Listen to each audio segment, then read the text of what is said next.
The weather has remained a developing situation throughout the entire morning commute. Wet roads and spotty rain. We'll talk to both Stephen and Justin.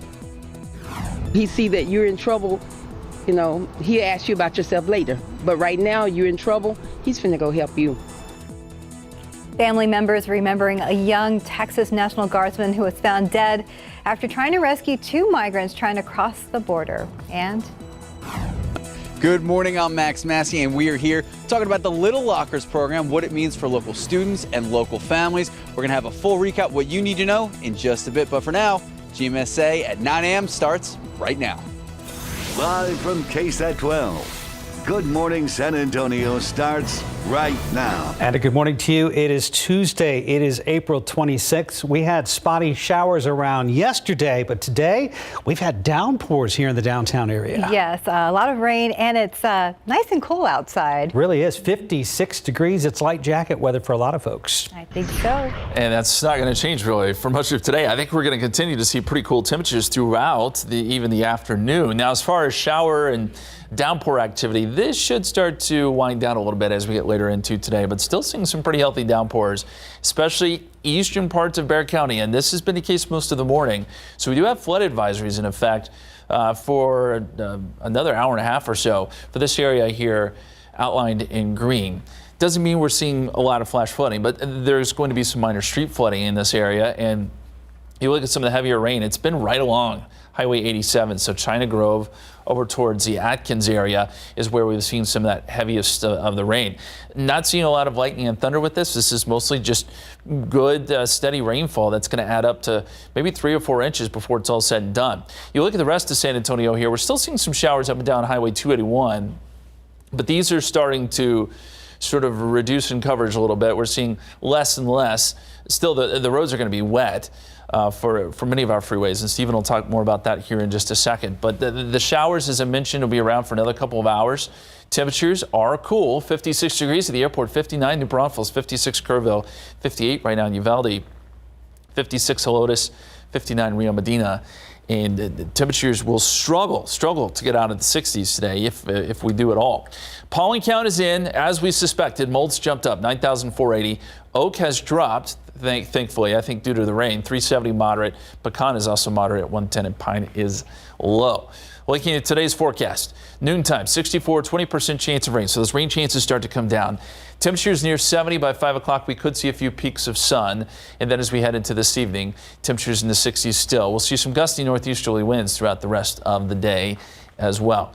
Some ponding on the roads, some spots where there may be a little bit of high water. Stephen, what are you seeing? Well, it has been a troublesome Tuesday morning. Thank you, Justin. Let's get a look at TransGuide. Now, this is a shot from 35 north at Loop 410. Looks dry, but we do have some issues to report. You saw a first responder out there, I-10 at Proban. It does look like we have some machine out on the roadways, so remember to take it easy this morning. We have been seeing those issues pile up. Let's start with that wide look at the map, because we are seeing, thankfully, more green than any red or congestion that is showing, but you see it's still present off of Loop 410, 1604, and right here at 35. And that's where we're actually going to start, because that is where we have a crash that was picked up there off of the northbound lanes near US 90. Unfortunately, not the only problem that we are tracking this morning. Let's take a drive. I-10 eastbound at Martin Luther King Drive. We have a crash that was reported there that's not causing issues in those lanes, in the eastbound lanes of I-10. But as we take a further drive up here off of I-10 westbound File Road, we have another crash that is causing somewhat of a slowdown for drivers that may be trying to make their way into San Antonio from Seguin. Watch out there. Let's take another leap over here to I-10 eastbound at Crossroads. Now, this crash is causing major issues there along 410, because you can see that buildup taking place in the eastbound lanes of 410. So an area that we will continue to watch closely. It is pretty busy right now. We're not done yet. I-35 northbound at 1000 Oaks Drive. Another crash reported, but we see a slowdown taking place in the southbound lanes. One last jump, I-10 westbound at Loop 1604. So you can see it is a pretty busy morning. Seeing some slowdowns as well if you're traveling into the San Antonio area. So just take it easy, but we are going to watch these crashes closely, and we'll let you know how that impacts your drive. Mark, Stephanie. Thank you, Stephen. And here's today's 9 at 9. Supreme Court justices are hearing arguments today in the Biden administration's appeal of lower court rulings that require immigration officials to reinstate the Remain in Mexico policy. Republican-led states that sued to keep Title 42 in place say it has helped reduce the flow of people into the U.S. The Russian foreign minister has warned Ukraine against provoking World War III, saying that the threat of a nuclear conflict, quote, should not be underestimated, end quote. Meanwhile, Russian forces continue to try and advance toward other cities in Moscow's new eastern offensive. Family members are remembering a Texas National Guard soldier as always compassionate. Specialist Bishop Evans was found dead yesterday after disappearing Friday. He was trying to save two migrants who appeared to be drowning in the Rio Grande River. The migrants are suspected of being involved in drug trafficking and are currently in the custody of U.S. Customs and Border Patrol. Mixed reaction over the purchase of Twitter by Elon Musk. Critics worry Musk will have too much power. Others are praising the deal, saying it will protect free speech online. Musk reached an agreement yesterday to buy Twitter for roughly $44 billion. He promised more lenient policing on content and wants to privatize the social media giant. Stock markets are heading into the trading day after ending yesterday on the upside. The Nasdaq closing up 1.3%, the Dow gaining 0.7%, and the S&P finishing the day up 0.6%. Bitcoin will be making its way into more retirement accounts. Fidelity has become the first major retirement plan provider to allow investors to include the cryptocurrency in their 401ks. New fights over the new fees that credit card companies are charging merchants to use their cards. Both Visa and MasterCard recently changed the structure for charges every time a card is swiped, and while both say they're cutting fees for smaller businesses, critics say the vast majority of businesses will see fees go up, which could be passed along to consumers. That has prompted a letter from a bipartisan group of Washington lawmakers demanding a change. The FDA has approved remdesivir to treat COVID in small children as young as 28 days old. The antiviral drug is given as an injection. It was previously approved for patients 12 years of age and older. The FDA's action makes it the first drug approved to treat COVID in kids younger than 12. The majority of young Americans aren't too happy with how President Biden is doing his job. That's the latest from a new poll out of Harvard that shows just 41% of young Americans approve of his job performance. The big issue, the economy. The survey also showed many young people see their current political system as ineffective. And that's today's 9 at 9. In your other morning headlines, some revealing video from the movie set of Rust right after the shooting of that cinematographer, and a couple of officers dragged right down a highway. Plus, we are going to show the video of the horrific bus crash that you may have seen before and a new way to fuel your car. David Sears is here to explain all this. Good morning. Good morning. So if you're a whiskey drinker, this is your story. Okay. And you drive a car. I'm listening. Sorry. Okay. So they're related. Okay. All right. I'll explain in a second, but first let's start with this. We are now getting to see some up close and personal video of the scene on that Rust movie set with Alec Baldwin right after that shooting took place. The video, crime scene photos, and staff photos being released by the Santa Fe Sheriff's Office. There is video of first responders trying to save cinematographer Helena Hutchins' life. She was shot by Alec Baldwin and died in the middle of a scene. There's also video of him being questioned by investigators. He was asked about being charged and was told no. He also said he couldn't imagine the shooting was deliberate. Baldwin also told investigators that the armorer make sure the gun is checked out. And when he was asked about it, the DA will not make a charging decision until the full investigation is complete. All right, some pretty dramatic dash cam video out of Nashville. That is an officer trying to arrest 26-year-old Roy Nicholson. He is having none of it. Nicholson was pulled over for a traffic stop. Officers spotted a gun and marijuana in his car, then tried to get him arrested. And Nicholson is taking that officer all the way back to the car. And then another officer shows up, but Nicholson is still fighting, and he finally fights his way into his own car. The two officers are trying to get him out. They can't, and all of a sudden, Nicholson just takes off. Both officers hit the ground, and he runs over one of them. The officer who was trying to arrest him was the one that got run over. Nicholson was reported, his location was reported by witnesses. He was found and arrested at a Walmart. He is facing assault charges for starters, more charges to come. He's out of jail now on a $40,000 bond. The officer he ran over was treated at a hospital. The other had a few superficial wounds. And here we go, child on a bus and then a huge crash sending bodies flying. You might have seen this earlier. Here it is in slow motion though, and you can see the Mustang right here and That's the result of that crash. The bus is flipped over on its side up against the wall. The kids knocked around pretty good, and here's the aftermath. Once again, you can see that bus and the car and the results. That bus just up against that brick wall there, up on its side. That's how fast that Mustang was going. The front end of the Mustang completely destroyed. Several of the kids' bus were injured. 23 students were on that bus at the time, 2 severely injured. 1 actually suffered a broken leg. You can only imagine the trauma they were all going through after that. Really scared, I'm sorry. I guess he was racing. Yeah, he admitted to going fast. We saw him racing a blue Mustang. There's a grill over there, all the way across on the other side of that unit. On the side of the road, a piece of the car over there. There's pieces of the car over there. It hit hard.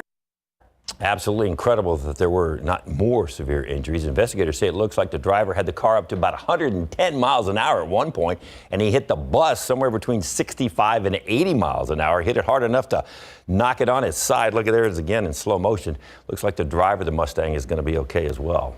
All right, a gimmick or a real invention? A biofuel scientist says he has figured out a way to take what is left over from making whiskey and turning it into fuel for your car.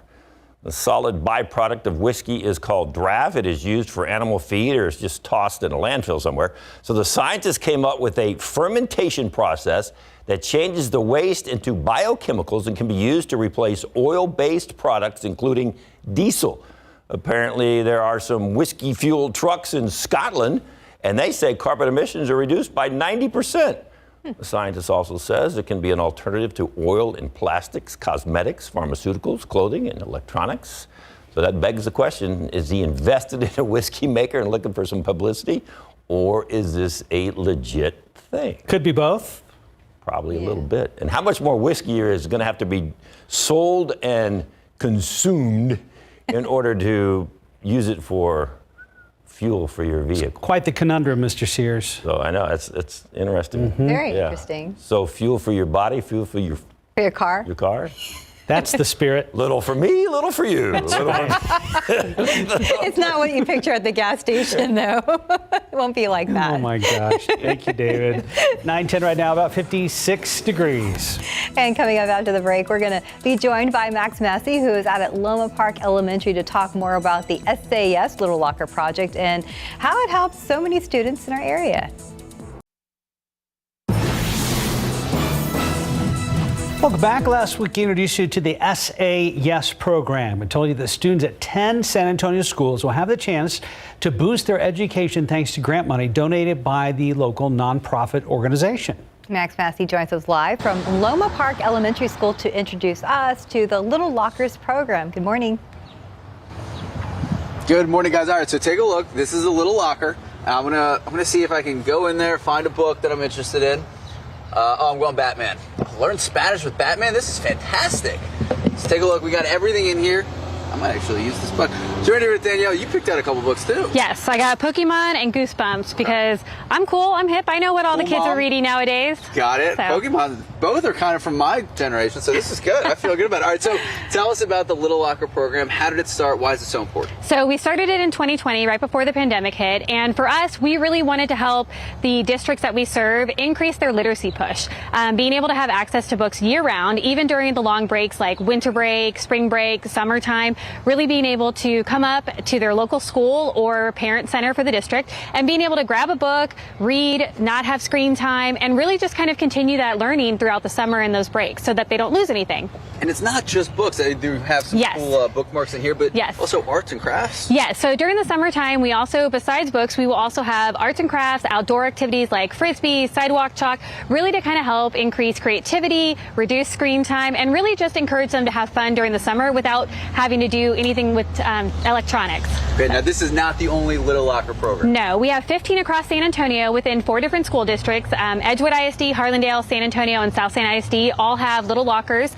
Some are in front of middle schools, some are in front of elementary schools, and some are in front of parent centers. Okay, so if I was a parent, what would I need to know about the program? So you can come up anytime year-round. You can take a book, borrow it, read it, bring it back. If you have any gently newer used books, you can always bring them up to the school or the parent center, and then they can go through and make sure that they're age appropriate appropriate. But yeah, you just borrow one, bring it back when you're done with it, and then get another one. All right, Danielle, thank you so much. Thank you. Guys, if you have any questions, locations, we're going to have all that information coming up on the news at noon. And of course, KSAT.com. Mark, Steph, do you want me to grab a book for you guys? I kind of like the one that you have. I kind of we'll oh, I got it. We'll fight over it later. We'll share it. We'll share it. That's what I meant to say. Max will share it later. Yes, thank you, Max. Thank you. Sharing is caring, guys. That's right. That's what I've heard. Thank you, Max. All right, 9:16, 56 degrees. Let's go outside with live cam and an unusually cool late April day. Yeah, but it's kind of nice. And speaking of sharing, I'm glad we've been able to share the rain across the area. Nice and very good. Me too. spread out some of those rainfall totals. Still seeing some rain on the map this morning, and the heaviest of the rain has been across southeastern portions of San Antonio. We've seen sort of a really persistent area of rain right around China Grove, and the numbers are really starting to add up there. We've picked up close to 3 inches of rain now officially. We'll show you those rainfall totals here in just a second, but I want to zoom in on where some of the heaviest rain is now. Right along 410 here on the city's east side, seeing some pretty good rain all the way down to 37. And then as you get out towards 1604, still seeing some rain too, just to the south and west of Lone Oak, moving towards Calaveras Lake. And this will slowly move off to the south and west. So places like Elmendorf, you could see some of this rain here. But this is kind of what's left of the heaviest of the rain. We're starting to see things calm just a little bit. Although I should point out that this extends down towards Floresville, an area that didn't get much rain yesterday. So it's good to see that some of this is working in your direction. Sutherland Springs got some rain. Same for Stockdale, right there along 87. That's where some of the heaviest of the rain has been all morning long. Well, let's look here across San Antonio too. Most everything we're seeing at this point has been pretty light, but still seeing some showers around the airport. Really kind of up and down 281 is where it's still fairly wet. Hollywood Park still seeing a few showers, but these look to be sort of calming a bit. In general, though, the roads are wet out there. We've seen plenty of rain all around San Antonio this morning. I want to show you a picture on our KSAT Connect. This is from near Windcrest, and you can see up over 2 inches of rain there. And we've seen several rain gauges like this here on the east side of San Antonio, revealing some pretty good rainfall totals. Let's look at some of these numbers. 24 hours yesterday, there was some pretty heavy rain out in Valverde County, Lake Amistad.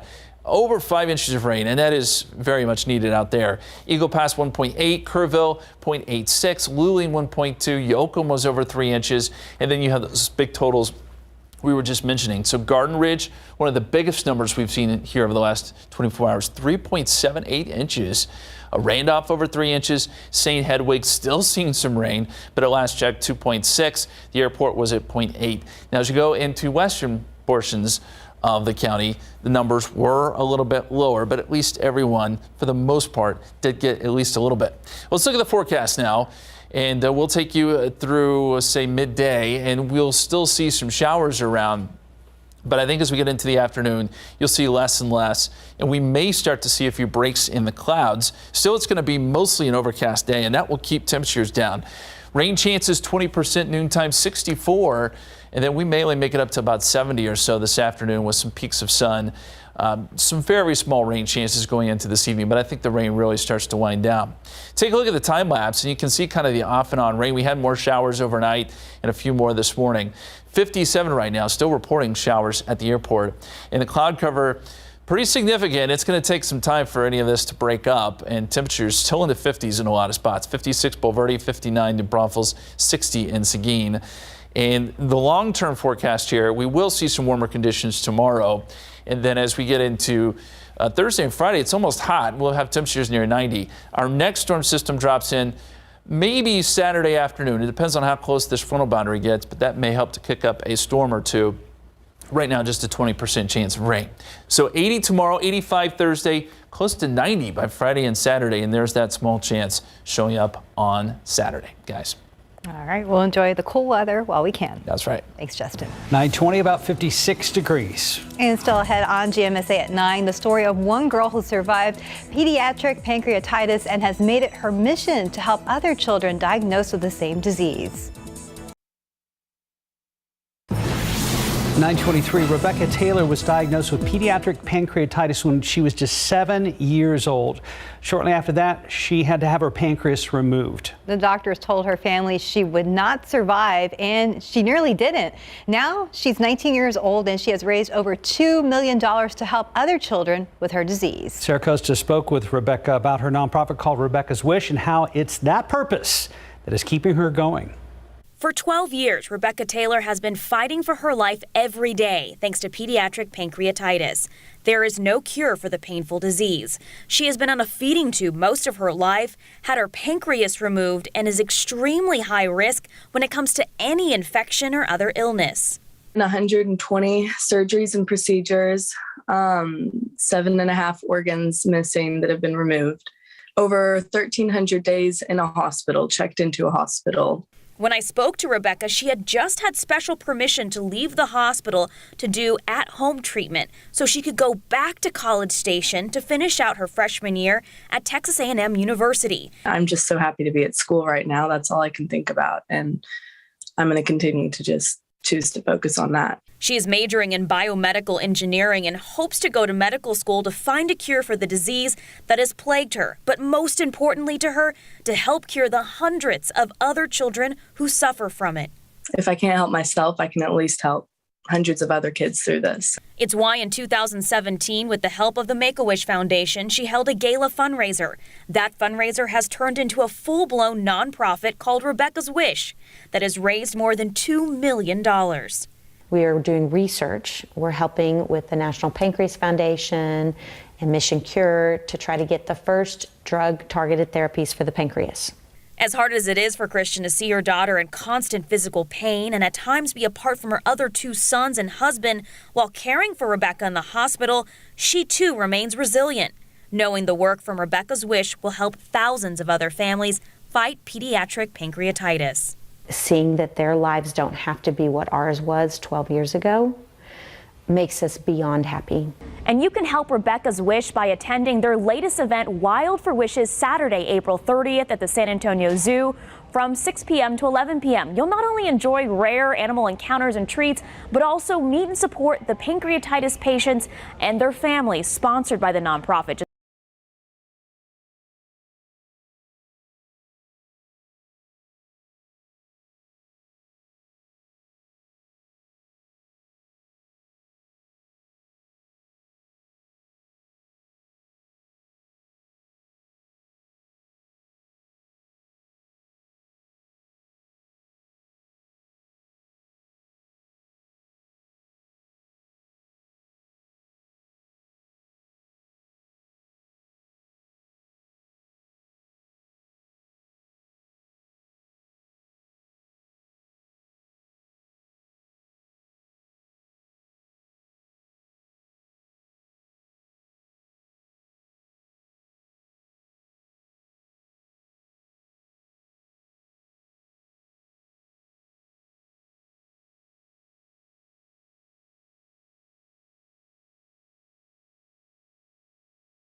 If you are heading to the downtown San Antonio area, pack that patience this morning because it does look like we have a crash that is causing some slowdowns in that area. Shot from TransGuide is right there at I-10 at Callahan East, and this is in the eastbound lanes of I-10. And you can see that first responders are out there working to clear this mess up, but not the only problem we're tracking. Also saw this incident here off of I-10 West at Loop 1604. It's not looking good out there over on the northwest side. It looks up here that traffic is down to one lane, so that's where we're going to start. You can see that is off of I-10 westbound at Loop 1604. Both lanes of the east and westbound lanes of 1604 are also experiencing the usual and significant slowdown, so be careful out there. Let's take a drive over to the opposite direction, Loop 1604 over on the northeast side. This crash just cleared off the westbound lanes right there, at Lookout Road. Again, no problems in that direction, but we have to take a drive down here because I-35 northbound at Thousand Oaks, we are seeing some of these crashes clear out, but still some slowdowns remain. This slowdown in the southbound lanes. Let's take another drive over here to I-10 eastbound at Crossroads Boulevard, where that crash has not improved, but you have to take it slow out there. The roads have been wet, so that's where we've been seeing a lot of problems. Let's get that view of the map at this hour, 9:31. It does appear some of the congestion, though, overall here on the map does look like it is improving. Just remember to drive safe. We're going to keep watching these crashes throughout the morning. So again, stay with KSAT for the very latest. Let's check in with Justin Horn. Thanks, sir. As we look at the radar right now, things are starting to shrink in coverage. We've still got some showers and some good downpours out there, but we're seeing less and less of that. The one really area that has just been there most of the morning is across southeastern portions of Barrett County, where we're still seeing some pretty good moderate rain at this hour, and that's just south of Highway 87, now just north of Elmendorf. That's going to produce maybe another quick half inch, and there could be some minor street flooding in these areas where we've seen over 3 inches in some cases. Seeing those showers getting a little bit closer to Floresville, Stockdale. You've been in the rain much of the morning, and then along Highway 87 back down towards Cuero, still seeing some rain too. Here across San Antonio, though, the rain really is beginning to diminish some. We still have some light showers working through the downtown area and along I-10 and 281 there on the north side. But in general, you can expect that this activity will continue to decrease. Cloud cover has been pretty thick. Temperatures are on the chilly side. We're talking 50s here, 57 at the airport, 55 Bernie Stage, 56 Bulverde. And because of that, I've lowered temperatures just a little bit because we are just not warming up at all. 61 noontime, rain chances start to fall off, but now I'm putting temperatures in the upper 60s. I don't even think we get to 70 today, and so it stays cool. We'll get the east-northeasterly winds too, 5 to 15 miles per hour. It does warm up tomorrow, though. We'll have more on that forecast coming up in just a bit. Mark, Steph? Thank you, Justin. A program meant to pair service dogs with veterans is coming under scrutiny. San Antonio voters will decide if more than $2 million in bond money should go to Canines for Warriors. Critics say the group has an abysmal track record here in San Antonio. They say it shouldn't be on the bond proposal to begin with. Dylan Collier digs into the complaints in this Defenders Report. At a Northside Park recently, we met Sarge, Chief, and Bart Sherwood. Come here, come on. Who 12 years ago founded Train a Dog, Save a Warrior, a San Antonio-based nonprofit that provides service animals and training to military veterans free of charge. But Sherwood's praise of programs like his does not extend to the nation's largest provider of service dogs, Canines for Warriors. I kind of think that they're utilizing the veteran more as a prop than as a real beneficiary of what their program is. The Florida-based nonprofit routinely brings in over $10 million a year in contributions and grants.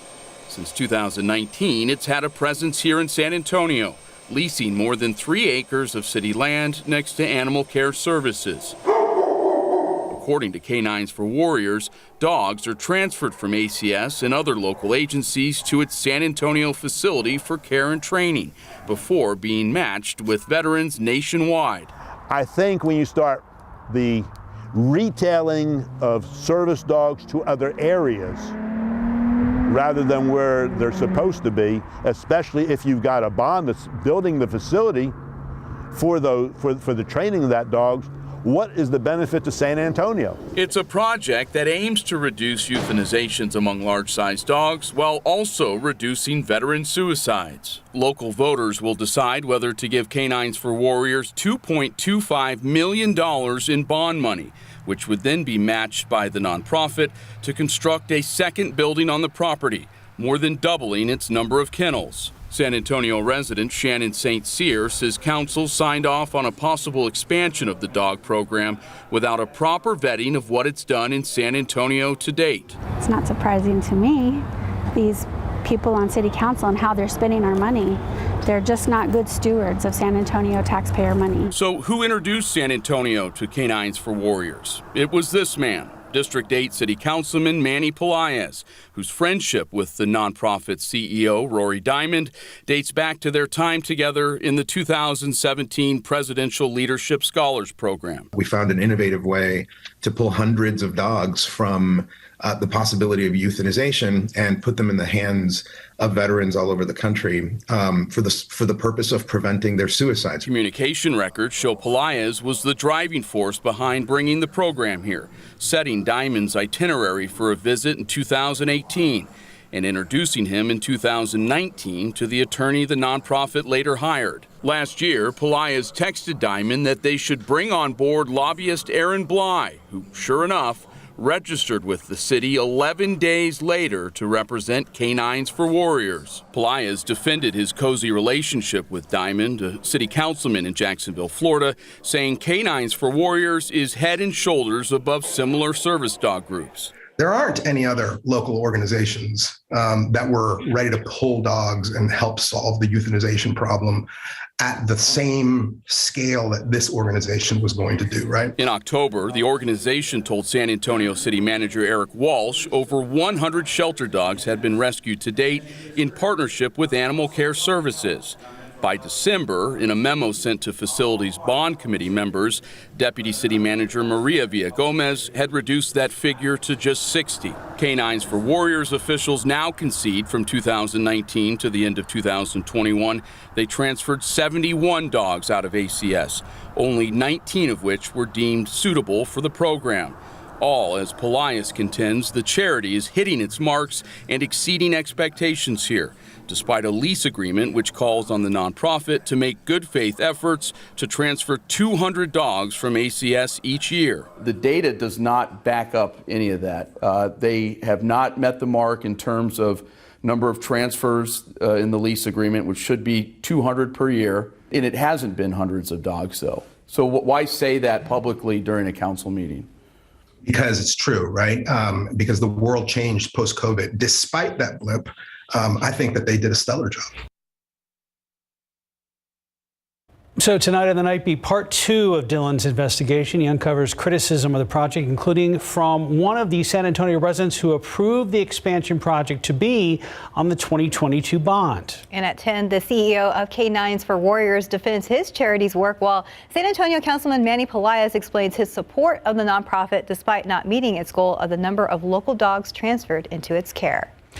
Well, other top stories we're following today. 2 people recovering after police say a man stabbed them at the Greyhound bus station downtown. Investigators say it was all over some lost luggage. It happened downtown on North St. Mary Street. That's where police say a man confronted a bus driver as he left the bathroom and stabbed him in the back. They say a security guard tried to intervene and the suspect stabbed him in the chest. Both the driver and guard are in the hospital and we're told they're doing okay. The suspect has been detained and is facing charges. Police told us that the man was upset about a lost bag. However, Greyhound officials say that man actually left it behind in El Paso.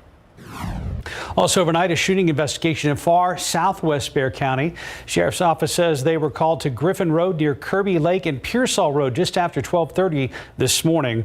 We're told the victim was shot in the stomach. Now, the suspect took off but was arrested not long afterwards down in Somerset. In other news, nationwide communities are shining the spotlight on disparities in health care for minority populations. And here in San Antonio, Metro Health is doing the same thing. As Courtney Friedman reports, the focus right now is on immunizations and the gaps in access. This map shows the percentages of people vaccinated for COVID-19 in each area of San Antonio. The lighter colors showing fewer vaccinated people are in many of the same zip codes where Metro Health has already identified disparities in healthcare for minorities. We have a lot of programs within federal immunizations that offer vaccines at low cost or no cost. Metro Health Immunizations Program Manager Michelle Gilstrap says the financial aspect covered during the height of COVID will remain, but access is still an issue. So they're also continuing and even expanding the mobile pop-up clinic model that helped immensely when COVID-19 vaccines were released. Since the onset of COVID, is we recognize the need to have additional staff available in their own right to go out and do these vaccine clinics. Federal dollars helped Metro Health hire 30 to 40 contract workers and fill full-time positions by moving employees from other departments. Those jobs permanent now that they're scaling their mobile clinic model to fill continuing gaps in care. We're utilizing our pop-up structure for getting not only COVID vaccine out, but also intending to roll out other vaccines. You can also make your own request to have one of these mobile health clinics come to your school, your church, or your event. All you have to do is call Metro Health or send them an email. We'll have a link at KSAT.com. Courtney Friedman, KSAT 12 News.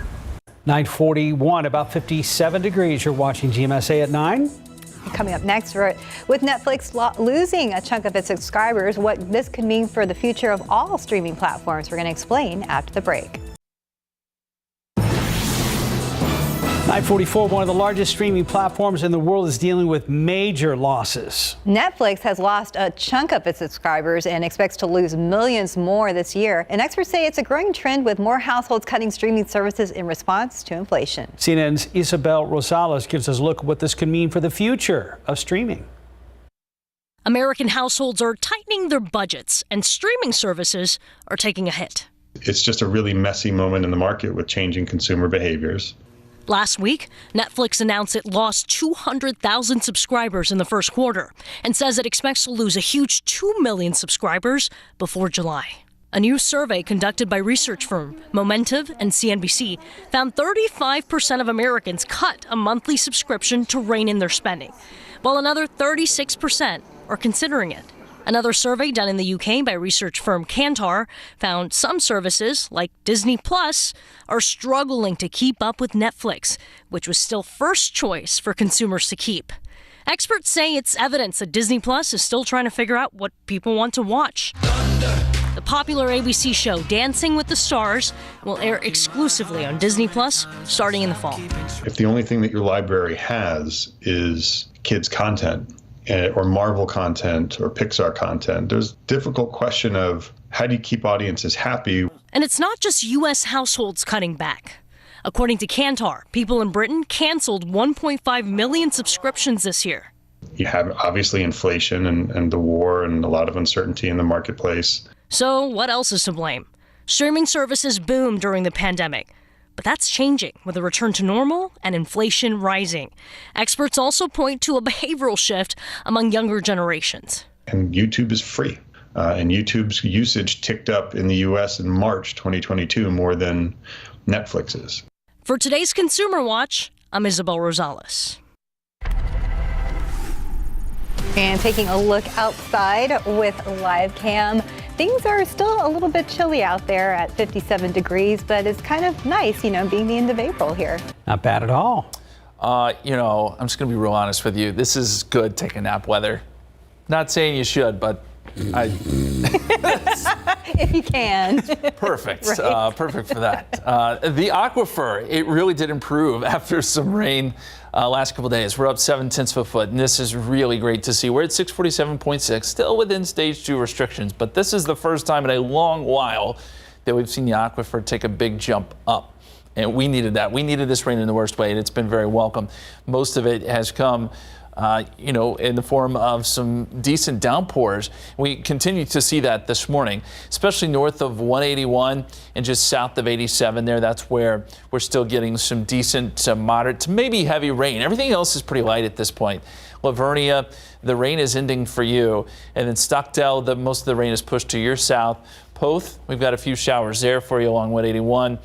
But most of this is really starting to kind of wind down a little bit. We had showers and downpours peak a little bit earlier this morning, where they put down some good rain. We had some flood advisories earlier, but those will go for another 30 minutes or so, but will be allowed to expire, I think. And you see some of the showers here around San Antonio, a few showers around New Braunfels. Other than that, it's really pretty light. A lot of cloud cover, though, that's for sure. And as we look at the forecast for today, it does continue to show a few more showers here and there through the noon hour. That I think as we get into the afternoon, you'll see the rain chances start to dwindle. This is around 6, 7 o'clock. We may even see the sun pop out for a time later today. Still, temperatures are going to be chilly. 58 degrees, 11 o'clock. We're only around 61 by noontime. Just a 20% chance of rain. And those rain chances really start to fall off this evening into the 10% range. But notice it stays somewhat cool, and we've still got east-northeasterly winds anywhere from 10 to 15. There's the scene outside, and we've still got a few drops there on the lens. 57 degrees at the airport, north-northeasterly winds at about 7. And we're in the mid-50s at Bernie Stage, 57 Crewville. It does not feel like April out there. And I'll zoom out some, show you the state. We're still in the 40s around Amarillo, just to give you an idea of how cool this air is. It gets even colder as you go up into the Midwest. That cool air will all scoot east, and we'll see a warming trend as we get into the weekend. Now, one thing we will be watching is a chance for a few more thunderstorms on Saturday. The chance isn't great, but there could be a weak frontal boundary that works in, and that may be just enough to get some activity going Saturday afternoon. If we were to see anything, there could be some strong storms, but a little too early to jump into specifics there. Just something to think about if you do have plans this weekend. We'll keep you posted through the week. And I can show you that here on the Futurecast. It does get warmer as we get into tomorrow. That warm air, more humid air starts to spread north. And then we'll get that dry line setting up across West Texas, which may kick off a few storms west of us on Thursday. But here, basically just hot and humid. Saturday, there's that weak frontal boundary I mentioned, and it depends on how close it gets. If it can scoot a little bit further south, then we may be able to put in that 20% chance of rain. That's what we're doing right now. And again, there may be 1 or 2 strong storms mixed in there. 80 degrees tomorrow, 85 Thursday, 89 Friday. So it does warm up. We'll get some morning clouds Thursday and Friday morning, but afternoon sun. 88 Saturday, 89 on Sunday, and upper 80s even going into next week. We'll be right back. Tomorrow on GMSA at 9, Katie Science Lab back on the road. So Katie and David will be back at St. John Bosco Catholic School on the city's west side to help teach students about 3 states of matter. And they're going to be doing that with a sweet treat. Tune in tomorrow at 9 a.m. to check it out. Let's go ahead and check in with Stephen to see how the roads are looking at this hour. I would say we are seeing some progress here off of I-10 West at Loop 1604. This is the view from TransGuide. Now, we are seeing that traffic there is down to just 1 lane. But the good news is it does appear that a TxDOT Hero truck is out there working to assist that driver. So that's some good news. These TxDOT Hero trucks are likely to be very busy today. They assist stranded motorists or help pick up minor crash scenes along the highway. I'm going to get some information posted on our website a little bit later this morning about the resources, but it has been a pretty busy morning. Thankfully, a lot of these crashes that we've been seeing are clearing out, but new ones are popping up. So we're going to continue to watch the roadways closely. But again, this is a view at TransGuide I-10 West at Loop 1604. We're going to continue to watch these roads closely, but make sure you do the same. Justin Horn. It's been a while since we've driven in the rain, right? Nice to see it on the radar. We had it most of the day yesterday, still seeing some showers now, although coverage beginning to dwindle a little bit. We noticed some showers around Elmendorf, also along 87 back down towards the Cuero area. And there could be some heavier downpours mixed in there, and there's still a chance for a few more showers through the lunch hour before things start to wind down. We could see a few peaks of sun this afternoon. Okay, guys, tomorrow night, Powerball jackpot is $454 million. We know what you can do with that $54 million. It's on KSAT.com. That's right. You can buy the property close to George Strait's Hill Country Resort. That's right. Roughly an hour north of San Antonio. It was a 2,200-acre ranch that recently hit the market. That's right. Les Ranch, located at 650 Wild Turkey Boulevard in Bernie, is currently listed at $54.5 million. Less than 5 minutes from George Strait's Tapatio Springs Hill Country Resort, also bordered by the Kronkosky State Natural Area along its southern boundary. And so this property comes with a guest house, a caretaker's house, a main house, a swimming pool, a barn, and more. The main home is made of limestone, is believed to have been built around the mid-1930s. Cool. Yeah. I love that. And in addition to the many water features, the ranch is also home to whitetail, axis deer, turkey, and dove. Has lakes, creeks, tributaries, and dams also located on the ranch, along with stock ponds. So there's some fish out there. So again, Powerball tomorrow night, 454. Take out Uncle Sam's chunk, spin an even 54.5 on your new place up there near Bernie. It would be cool to be George Strait's neighbor. It would. Hey, neighbor. Not a bad His idea, you got to invite him out there once you buy it. Not necessarily. You don't have to. You really don't. Bye, guys.